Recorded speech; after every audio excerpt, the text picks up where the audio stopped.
All right, guys. So today we're going to be talking about biological magnification. Biological magnification is the process at which toxins increase as they move up the trophic levels. I ask that you create something like this at home because you're going to be turning in your notes. And in your notes, you're going to include the images from what you are making. So we are titling it Biological Magnification. So, biological magnification, as we've already discussed or mentioned, is an increasing toxicity as things move up the trophic levels. Here we have the different trophic levels. So we're going to start with the intro area. We're going to have producers, first order consumers, second order consumers, third order consumers, which are the tertiary consumers, then end at quaternary consumers. Make sure on your paper that you put key, and because we're going to show these little dots as the pollutant. So the pollutant, you can see pollutants primarily starting in the water. And as they start in the water, you can see that there's very few pollutants. And you'll see that as the phytoplankton that's there, we're writing phytoplankton to the side. The phytoplankton, which is a type of producer, we're going to have roughly 2 parts per million. And you have a scale here showing 2 parts per million, 2 ppm. And we're going to have those toxins that are there that are now going to be inside of the phytoplankton.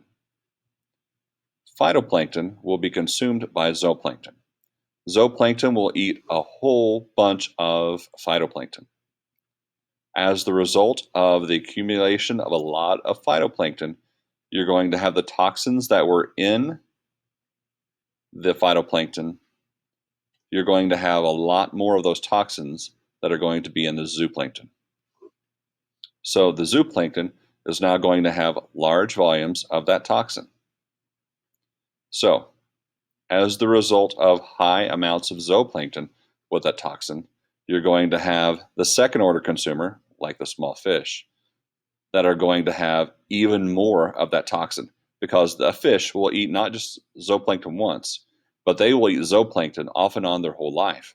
So they will accumulate large amounts of zooplankton.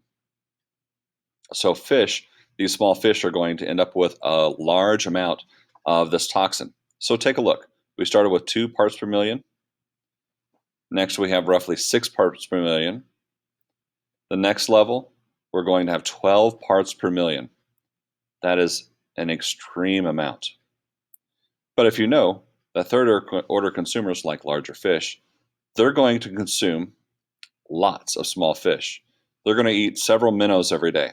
So this 12 ppm that they have, they're going to see a drastic amount of that in things like this third order consumer.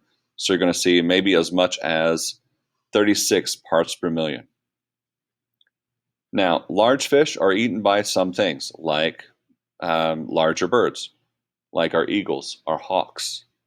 There are many different kinds of large birds that are going to end up here at the fourth order consumer that you're going to have 72 parts per million as the result of some pollution in the water.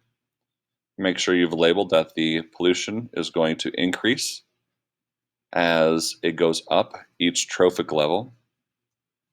Also, we can look at examples such as Minimatus disease with mercury, DDT, that's the one that shows up on the test, and PCB, both chemical as well as electrical.